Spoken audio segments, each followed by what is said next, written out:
That's great. John, where are you? That's a new backdrop for you. Which John? Windsor. Windsor. Yeah, that's I'm in my house. Actually, we're trying to, I've been in this house for 32 years. So we're trying to, we put it on the market, and so I have a carriage house out back, and that's always been my office, but we staged it. And so I'm no longer allowed to go in the carriage house, formerly known as the office. So yeah. Nothing like being kicked out of your own house. I know it is. It feels like it. I mean, this whole staging thing, we're getting tours every other day. And so you've got to scramble to clean it up and make the bed a certain way and all that stuff. So, it's a good thing. We've already bought another house, so we're just trying to, make some moves. But I have a feeling we might have missed the top of the market. So such is life. It might be time to start a new Instagram feed, John. Yeah, Instagram your new staged life to the world. I know, right? I know. I love it. Although at least the hats made it over to the new. I know, right? Exactly. Although I just did this trip, grabbed my van on Thursday with no agenda and went up through Buffalo, Wyoming, and Sheridan, Wyoming, and in Red Lodge, Montana, and just really explored the Old West up in the Bighorn Mountains. And man, what an incredibly cool place with not a lot of people. So makes you want it's a good way to get off the grid, right? Yeah, I was totally off the grid. It was great. Yeah. Do you want to move there, John? I mean, we have a ranch up in northern Wyoming, right on the Montana border. Yeah. I just think, it's depending on your politics, it's definitely fraught with a lot of, contentious activities up there. It's got a pretty, specific point of view on things. Yeah. So I think that's, if you're willing to put up with that, I think it's great. So if not, it'd be really hard. All right. So anybody who's new, raise your hand and we'll call on you to introduce yourself and who you're with. And you can put all your information in the chat. So take about 30 seconds or so and say hello. Madison, you're up. Hi, everyone. My name is Madison Long. I am the CEO and co-founder of Clutch, or that'sclutch.com. We are a two-sided freelance marketplace that connects small businesses looking to really elevate their digital marketing to young next generation creators. And so we have a bank of college student social media content creators, graphic designers, video makers that help these busy small business owners who are trying to grow their brand on TikTok or Instagram and so on, connect with really affordable freelance talent. My intro to all of this was through Steve, and I really appreciate that. And he introduced me to John and some other folks. And so I look forward to meeting you all and participating in these more down the road. Yeah, so great to meet you. I'll drop my LinkedIn. Hey, thanks, Madison, for coming. Madison and I had a great conversation too. And I was just super psyched and super impressed with what you're doing and how it's working. And I love the fact that you're keeping it super narrow and really focused on, TikTok and small businesses. And it's just cool. So I hope you get the chance to, spread the word here and get to know some people, and it'll help you grow your business. Totally. Thank you so much. Yeah, I'm just totally in awe. If you're the future Madison, we are all going to be fine. Totally impressed. That's great. Greg, you're up. Hi, my name is Greg Morris. A pleasure to be here. I am here through conversation with John Healy. Met John through some networking, and he suggested this might be a place that I might find people with common interest. And here I am, and I look forward to getting to know you and to working with you and sharing ideas with you. My business is Morris Hummel LLC. We're a consultancy. Our purpose is that we exist because we promote personal and professional success. That's the nature of our focus. We shape organizations' culture, and we support in order for them to achieve their goals more effectively. And we do that by developing, aligning, and coaching leaders. The result of working with us, that organizations then have more aligned, engaged, and productive teams. And that's the nature of our work. We've done this work for about 15 years, focused solely on the idea of shaping culture in order for them to be better and more successful at achieving their goals. Well, welcome. Thank you. Henry.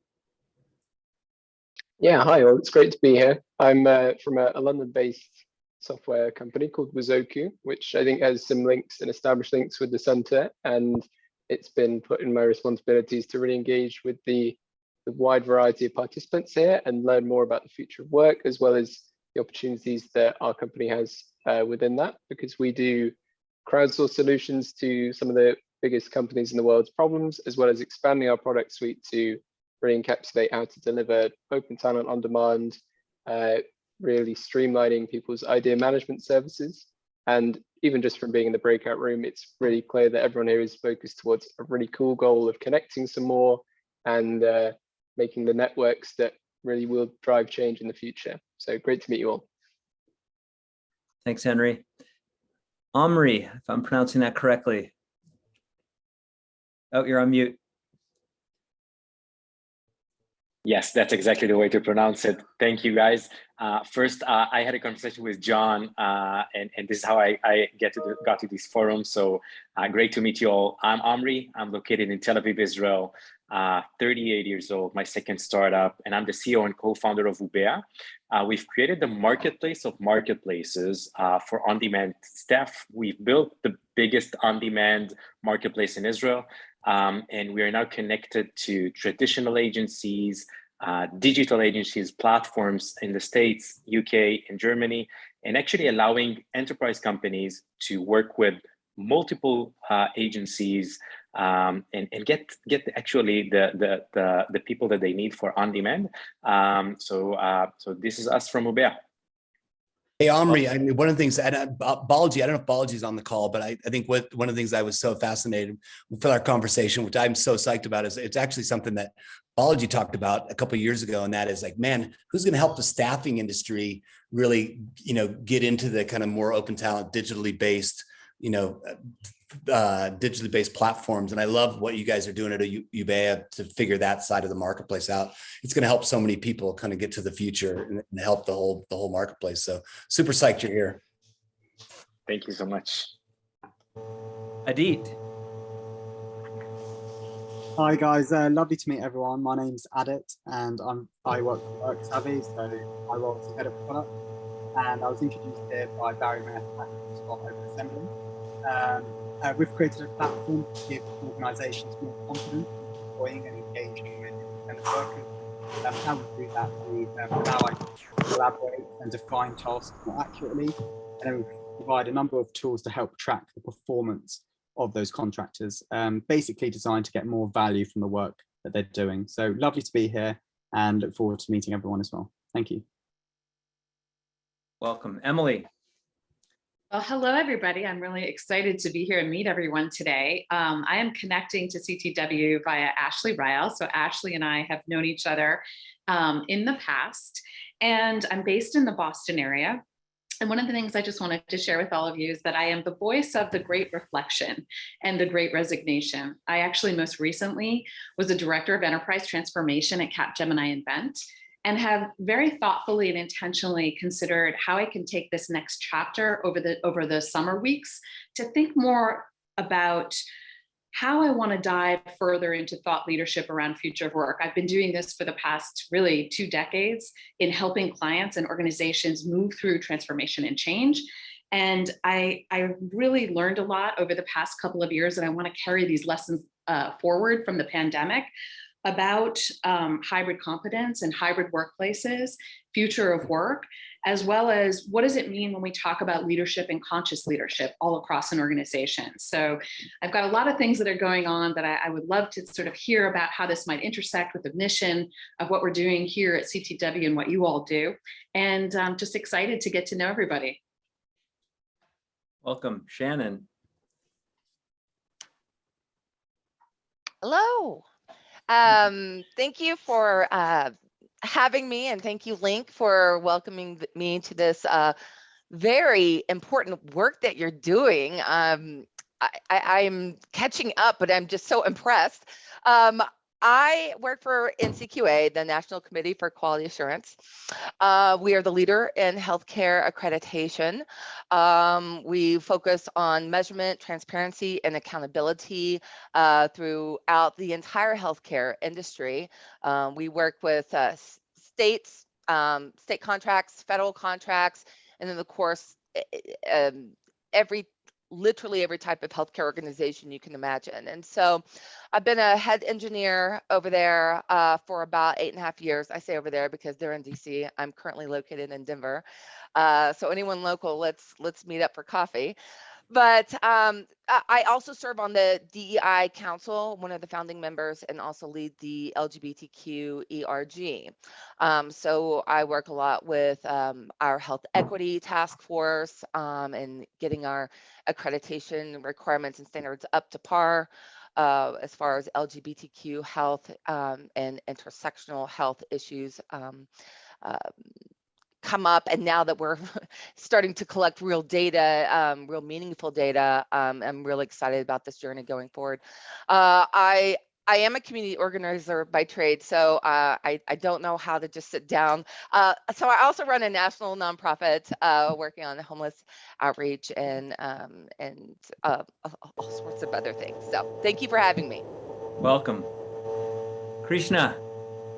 Hey, thank you guys. My name is Krishna. There is a long name. I just cut short so that it's easy for you. I'm dialing from Bangalore, India. I'm a founder and CEO of IDOS, a future of work platform. I hear that there are a lot of talent aggregator platforms here. Happy to know that. It means we are in the right direction. We call ourselves a mission of talent, but delivered as Uber Ride. Okay, so we provide task as a service and talent as a service offerings to our customers. Yeah. It's 1+ years old and we are forming and nomming. So thank you. Welcome.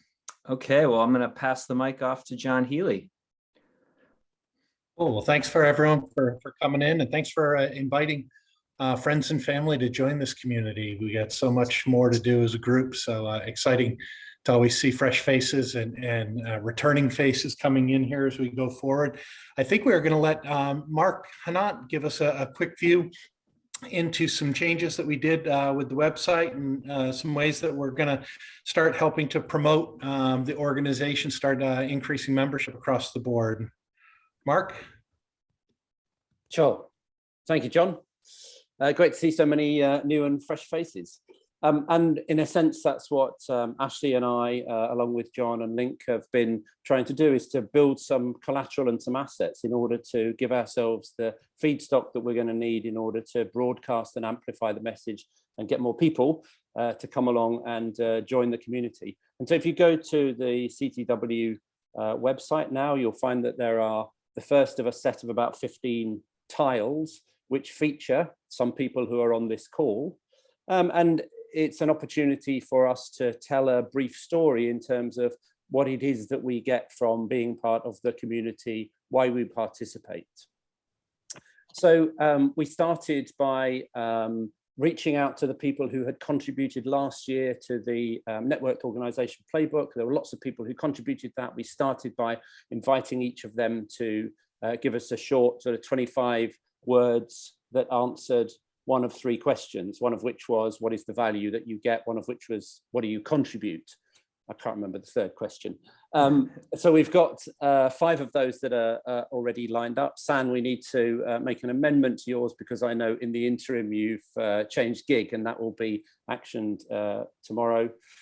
And we would like to put out an invitation to anybody else that's participating in this. Put your hand up and spend a few minutes just dropping me or Ashley or John an email with a few words around why it is or what it is that you gain from being part of the community. And what that then does is it provides brand, and I think with some really valuable assets that put a face to a name and allow us to then go out and, if you like, amplify the message. So there's some plans that, as you can see, some of that stuff is already on the website, and there's a campaign which launched at the beginning of the week, which means that Ashley Ryle is literally the poster girl of open talent.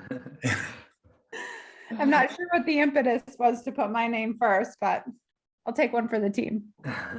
Absolutely. Thanks, guys. And it's strong encouragement. If you look at what CTW is posting out on LinkedIn, even we're highlighting that tile of Ashley this week. Each week we'll put something out there. So just a strong encouragement to either share or to comment on the tile. Let's really get the community extending ourselves, expanding where we are and all that's being done. So big thanks to Mark and Ashley for leading their way through that. I think I see Brandon has put in the please like and share. So we'll offer freedom for everyone to click into that. Go ahead, like it, share it, put it out there, get it out to your community. Let's make sure everyone knows. Hey, I saw on here, I'm looking to see, Steve King, are you still there? Still here. Cool. I wanted to just see if you might share a little bit. You had noted some changes in legislation, and I think the city of Seattle was coming up with some things just to kind of keep everyone on the radar of some of the moves that are happening by governments and looking at things. Yes, I'll do a very quick overview. Let me share my screen here. And I'm part of the advocacy group, and part of that role is to track. Oops, sorry. Track and try to understand what's going on with technical problems. Let me try again. There we go. Try to track regulatory problems. So I'm just going to regulatory issues, legislative issues. I'm going to do a very short and very quick overview of a couple things that are going on. I'm not a lawyer, so don't take this as legal advice, but our firm works with lawyers who do track this stuff seriously. So hopefully my information is reasonably clear and correct. I'm going to be doing US stuff today. It's tough to track America and all the other countries from a regulatory standpoint. We do track European things, but I'm going to stick with the US today. We operate on 3 different levels in this country when it comes to regulation and legislation around non-employee labor. There's a federal, state, and local. And so at the federal level, our legislative branch, there was a lot of noise last year about something called Protecting the Right to Organize Act, which is the PRO Act. It would have greatly tightened classification rules around who can and can't be an independent worker for federal regulations. Most actual classification work is done at the state level. But anyway, it passed the House. It has the support of the Biden administration, but was dead at arrival on when it got to the Senate. So no reason to worry about that one. It won't go any farther this year and probably won't next year. However, the Department of Labor, which is, they are in the process, and they will likely in the next month release a new letter on guidance on the classification of independent contractors. The Trump administration in their last weeks issued a letter that was very favorable towards independent workers and independent contractors. This will get a lot of noise, I assume, in the press when they release it, because it will be a much stricter set. It will likely use what's called the ABC test, which is just a stricter way of classifying workers. So expect that in the next month to 6 weeks to be first round released. And generally speaking, it likely will get a fair amount of media attention. However, it only affects certain parts of federal law. So again, it's not going to be a big deal to anybody, I think, attending this meeting, but it's worth watching. The one that's come up that I think you should watch, our lawyers have put this on our radar screen, is the Federal Trade Commission. They're the group that worries about unfair labor practices, unfair business practices and deceptive business practices, has stated that they're going to be more aggressive in terms of going after gig economy companies for misrepresenting earnings opportunities. They're mostly interested in B2C companies, rideshare, et cetera. They're also mostly interested in bigger companies. The FTC last year got a $61 million fine paid by Amazon over their Flex Driver program.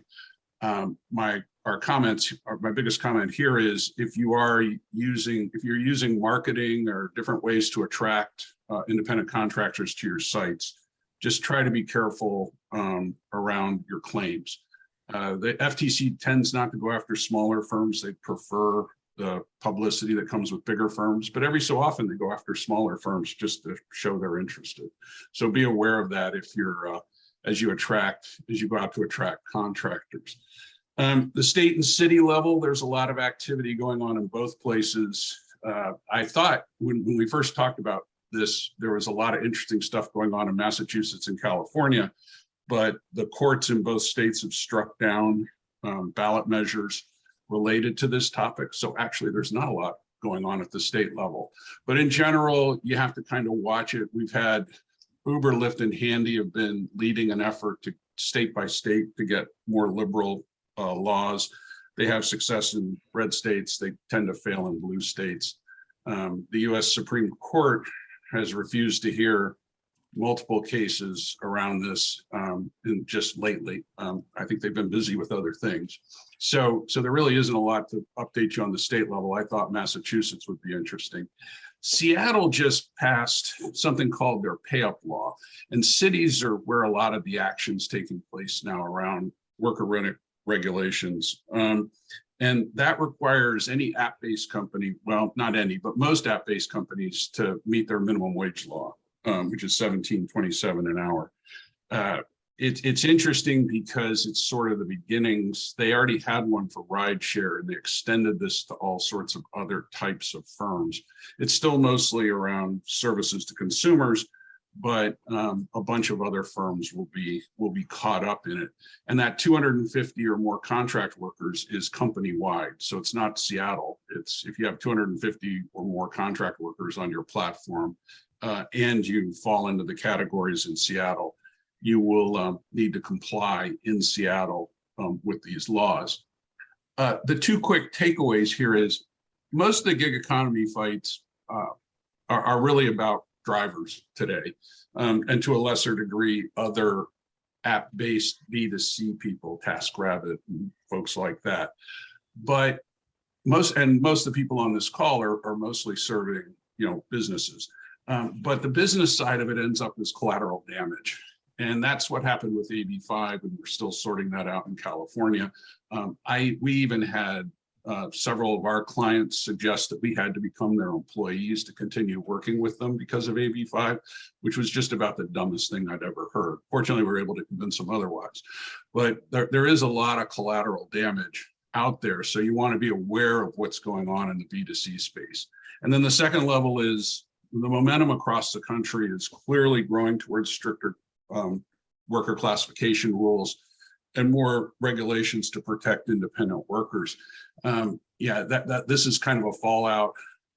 7 or 8 years ago, we started with the fight for 15, which was a minimum wage, get the minimum wage to $15. 7 years ago, we all thought, well, that's not going to work. And now it's pretty much common across the country. It's not everywhere, but it's gained a lot of momentum. Similar thing happening right now with regulations around the gig economy. And so my two takeaways is just to be aware of this stuff, and because it can come out and hit even companies that don't think they're going to be affected by this. So that's kind of all I had. Cool, Steve. Thanks for sharing. It's I think as many of us are tied on the technology side of things, taking the time to just recognize the implications of some of the legislation that's either pending, being talked about, or being passed in markets. It's just important that we stay on top of things and allow for a light to be shined on us for doing things right, as opposed to having a target on our back for things not being done right or being abused in the industry. So just appreciate everyone kind of staying aware and conscious of things and share as we go. I know Mark Hanat's looking at some things that are going on in India right now that we're going to try to bring and share with the group. There's a lot going on with the European Commission as well. So if you have thoughts or ideas, please feel free to bring them forward. Let's make sure we highlight what's going on in the market. So I see a whole bunch of rainbow flags in the background behind people today. And Link, we asked you to, as the head of our advocacy organization, to just spend some time. We just came through Pride Month in the US. It's a different month in a lot of other countries around the world right now, but there's a sense that there's some real opportunity through open talent to better engage workers and to allow for some of the discriminatory practices that exist out in the marketplace to maybe be suppressed and to allow people to have more access to opportunity. So we ask you to kind of to take over a little bit of the call this afternoon and just share some thoughts. And I think you've got some guests with you as well. So I'm going to turn the floor over to you, Link. Thank you so much for having me present today. I put up my background for Linking Dreams. They usually allow me to introduce myself. I go by Link. I chair the CTW Advocacy Group. Love it. I've been working with this group for a few years now, just basically attacking everything in the future of work as it relates to fair and inclusion practices. So related to advocacy, fair, when I said fair wages, but yeah, I'll get into it. I provided some slides. Now with these slides, I don't want to go heavily into them and take up too much time. So anybody that would like the slideshow, I can have those shared through Brandon or whatnot. But what I discovered from the beginning and through Pride Month, it's been a blur. So trying to collect and sweep everything from Pride Month 2022 was a lot. There's a lot of research out there, not a lot of it that I would necessarily rely on. So I pulled from some major sources, McKinsey, ECG, Deloitte, CMI, and all those links are provided in here, and then Start Out, which also provided some good ones. So to provide basically a summation review of what it looks like for LGBT entrepreneurs in the future of work as it relates to us and what we can do. So as far as Linking Dreams, I've had my own company for over 20 years. I've been doing this kind of work related to strategy consulting with businesses and nonprofits, starting in the rural communities and then moved to national, and now I'm doing global work. Motivational training as it relates to all things kind of DEI, but my specialty population is LGBT population. So this has a special place in my heart, and I really love doing this kind of work, and because it's always the first. It's the thing that people talk about maybe the least, but now it seems to be so heavy in our media, and I'm going to touch on some of that today. And then program innovation and design. So I've created a number of programs and resource groups, and most recently I just started creating an LGBT entrepreneur network program in the Southwest United States. So learning everything I can, and it's coming at me at full speed.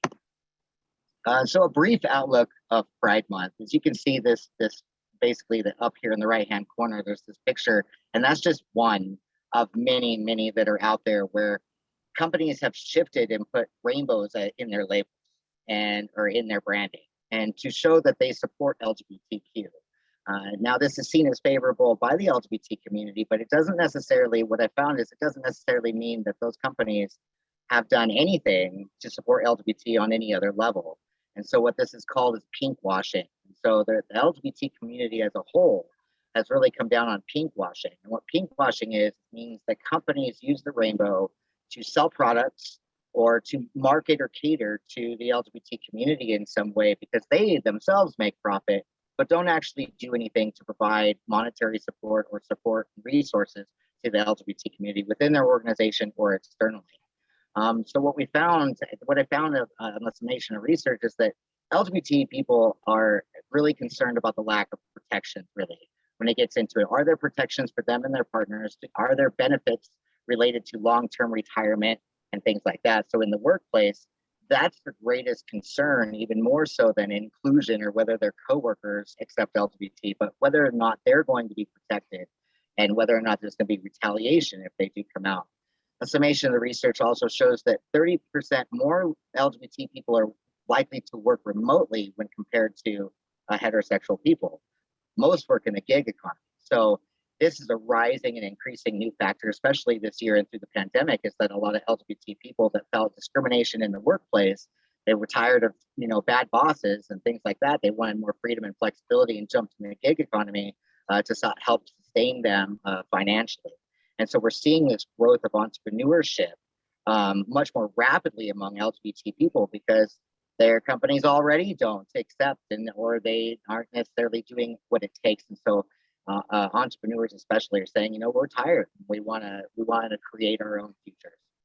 In the latest report by Deloitte, 42% of LGBT employees have faced some sort of discrimination in the workplace. What's interesting is that 1/3 of those are working remotely. So this is an increase in rise from the 12% in 2018. So what we do know is that LGBT-owned research companies yield the best results when it comes to data. So whereas like Deloitte and BCG are coming out with great reports as it relates to LGBT in business and entrepreneurship, they're really only taking survey samples of maybe 600 to 1,000 people. But when we look at LGBT-based and owned and operated research firms, they're doing more like what LGBT people are buying and what they perceive as inclusion. But they're taking much more collecting much more robust demographic information, allowing for people to identify in a various number of ways and lots of different labels. Well, when we look at CMI, they're collecting research from over 100,000 LGBT respondents worldwide from at least 63 countries.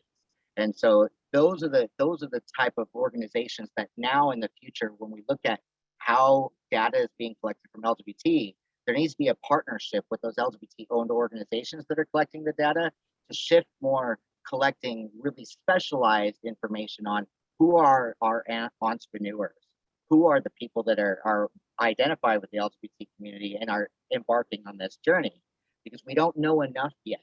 The data is very scattered and very non-reliable when it comes to even the most robust collection agencies. So our demographic overview, I thought this was very interesting, is that, you know, when the LGBT-owned company collects information, it collects all these different boxes of how people identify.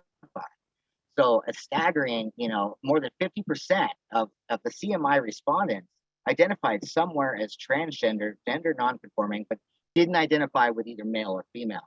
When we look at other reports, only 3% identify as transgender. So you see this huge gap where we're not collecting the correct information. So that data of who we have as LGBT employees or workers is not necessarily accurate depending on what you're looking at. So it's extremely diverse and there is no one size fits all way to treat the community.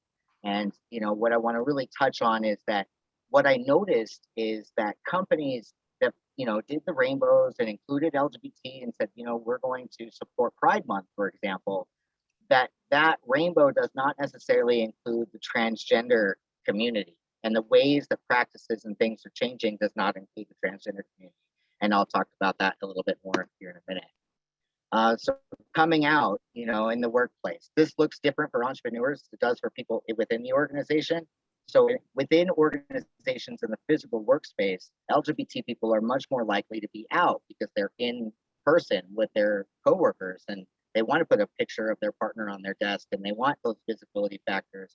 But when we're all connecting by Zoom, and in some cases when entrepreneurs are taking contracts, for example, through these open talent platforms, they're not always turning on their camera. So they're not necessarily coming out. What I found is that larger corporations and companies and platforms do not necessarily have their workers disclose their identities. And in fact, they're shifting away from using demographic information when they hire because they're trying to eliminate bias and discrimination factors, right? But the challenge is that with the LGBT community, lesbian, gay, bisexual, it's more about sexual behavior and who they partner with. So that stuff can remain private and they don't care that their employer knows. However, transgender employees and workers, we find, are much more likely to out themselves in various ways because it's more about who I am as a person and I want you to know me. And so we found that this is a big trend this year, is that the reporting indicators from transgender identified versus LGBT or LGBT is much more varying.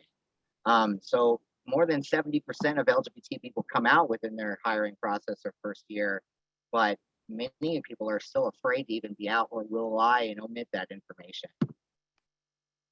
So overall, we should know, most importantly, that entrepreneurs, LGBT entrepreneurs are entering the space much more pronounced, like predominantly more so when compared, because of the ability for flexibility and for the ability for them to choose when to disclose their identity or if not at all.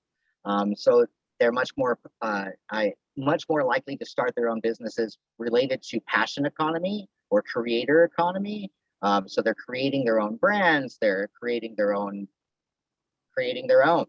And so it's interesting to see that it's much more in the creator economy, and gig economy is more so than the technical economies. But we do see a rate of 75% growth in entrepreneurs concentrated in the software and internet media. And so that's where the platform open talent piece comes in, but it's not necessarily delineated to open talent specifically, just in that arena of basic tech. And so, you know, what we should really know most is as far as platforms. It's hard because platforms have to already partner with third party to provide benefits and provide training.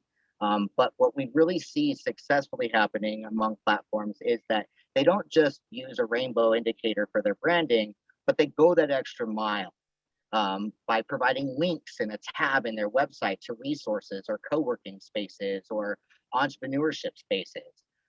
We find that more than 80% of LGBT people will be more likely to purchase from a company or become employed by a company if that company advertises within LGBT media spaces.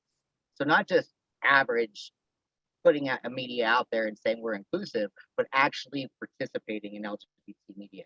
It's not enough to just now participate in Pride, but also to donate funds back to smaller businesses or smaller nonprofits that are serving the needs of the community. Training is another important factor. We're finding that training is general and conflictual out there, and that there isn't a one size fits all. So make sure that if you're looking to offer training, that you're getting it from a professional that has lots of experience and a long resume and experience with working with companies like yours that serves populations like the ones that yours do.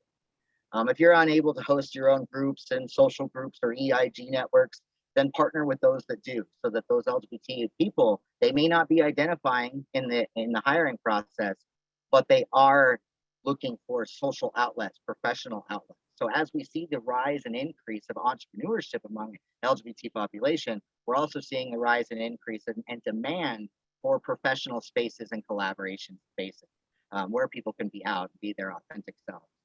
And then lastly, you know, ensure that if you're a platform that is going to work with third parties to provide benefits or things of that nature, that you make sure that that platform is also inclusive.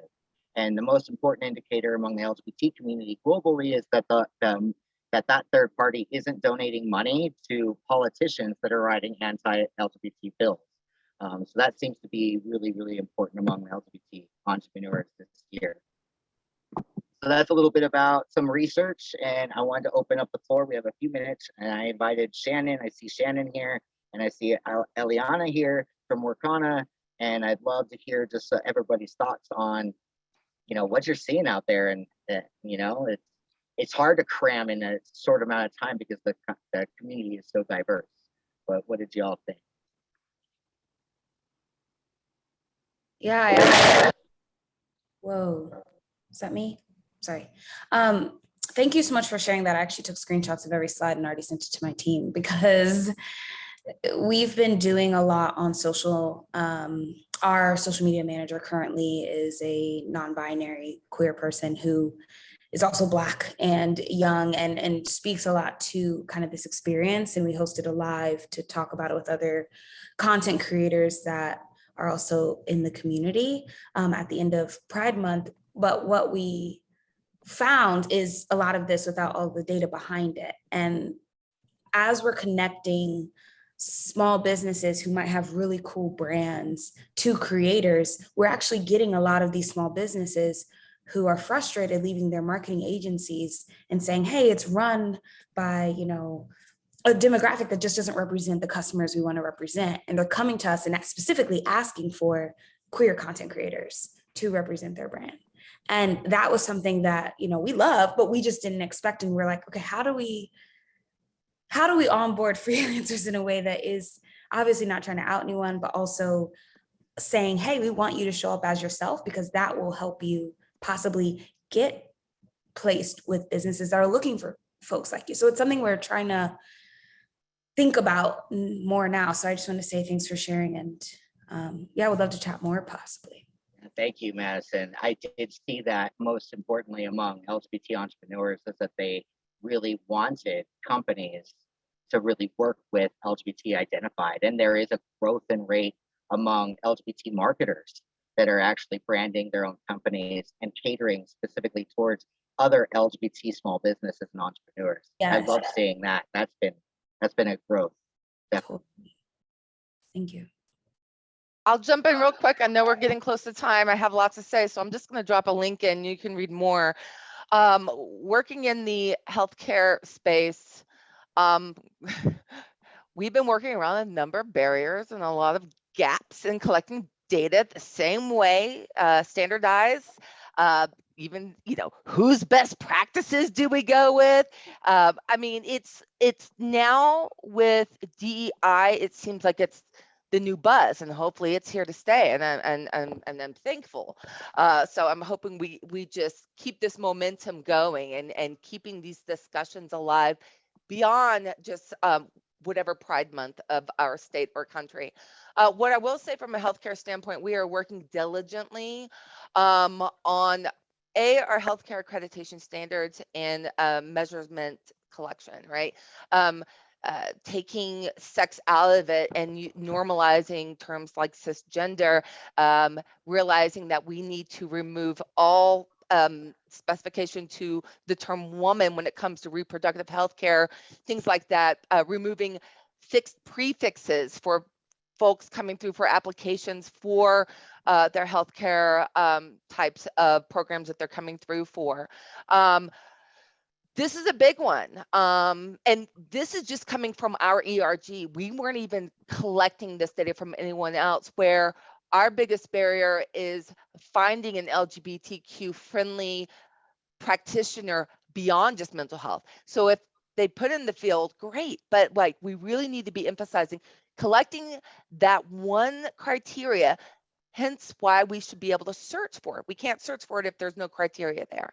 And they do a bit better on the mental health side, just not so much on the medical side. So getting everybody working at the same speed, with the same expectations, how to address some of the biggest concerns, because when you have LGBTQ plus patients in states in which, if you think about it, it wasn't until July 2020 until the Supreme Court finally protected LGBTQ workers on a federal level. That was a couple years ago. Before that, many of us were getting fired for being gay. I'm from Texas, so it was a norm. It was a norm.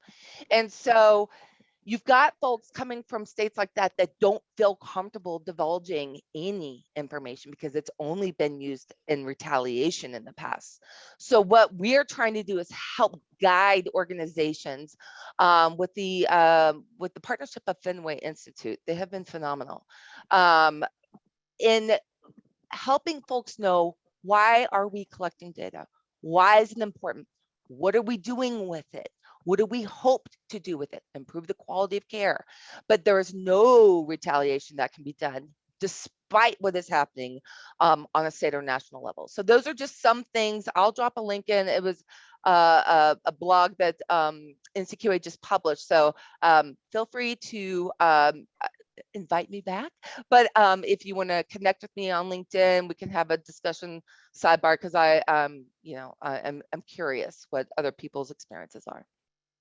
Yeah, and I'll add to that while I'm thinking of it too, Shannon. Thank you. If anybody needs any resources or wants to know any organizations they can connect with, please connect with me. I have a spreadsheet that's huge, and I'd love to help identify some resources and send your way.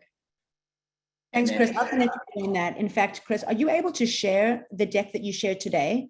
Yes. Yes. I can share with Brandon. I was trying to figure out how to do a shareable link real quick so I can just share it with everyone here in the chat. So be looking for that in the chat. I'll try to do that before the close. So if not in the chat, we'll make sure we get it in with the recording. Yeah. When that goes out for the community, we can make sure that there's a link so everyone can gain access to it then and there. I'll do that then. Thanks, Brandon and John. Yeah, of course. And then just to jump in here too about verification, Shannon, that was so, poignant what you said, and same with you, Chris, everything. But, even as a woman-owned business, right, I had to, get certified and go through so much verification to verify that I'm a woman. So, then there's that whole side of things, right? And so how is the verification process going to work, and how's it going to happen so that the right people are getting the right benefits? Just wanted to weigh in on that as a last point. Hopefully what everyone in the community sees, I think of the advocacy group, and we know that that's one of the really important work streams that we have going within CTW, but you saw today two different areas of it. One on the legal side of things. When we start looking at the legislation and the impact of how that's going to enable or disable people to work the way that they want to work, know that that's out there.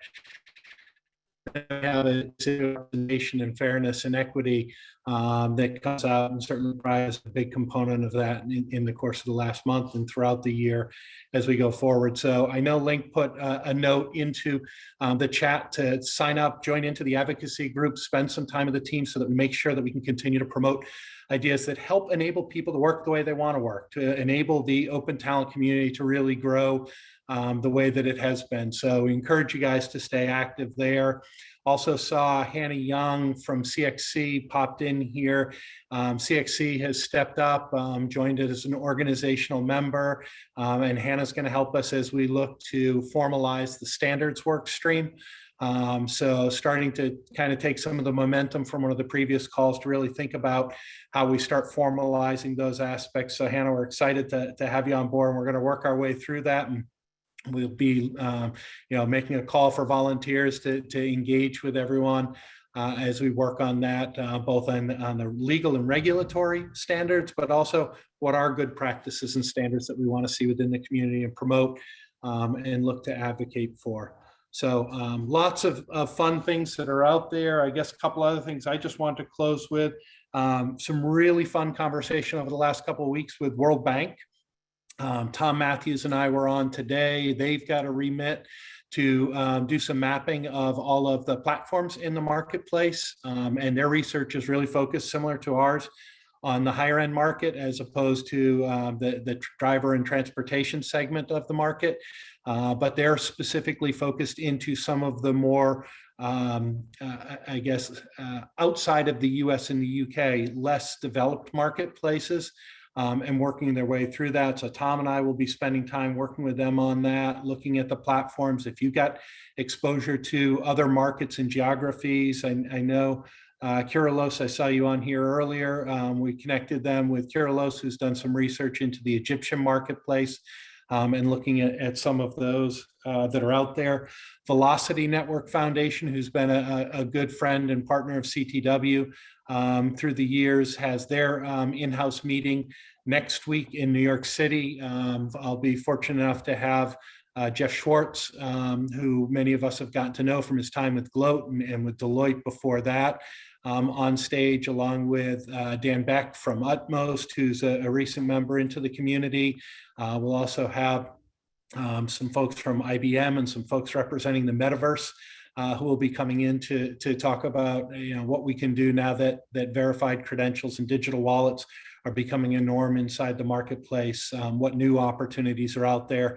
And we think it's a real opportunity to highlight the elements around this open talent marketplace. So that'll be on display next week. Encourage anyone who's in New York to come and join us as we go through that. So that's what I had. Mr. Windsor, as our founder here, anything you want to add in or chime in before we wrap up?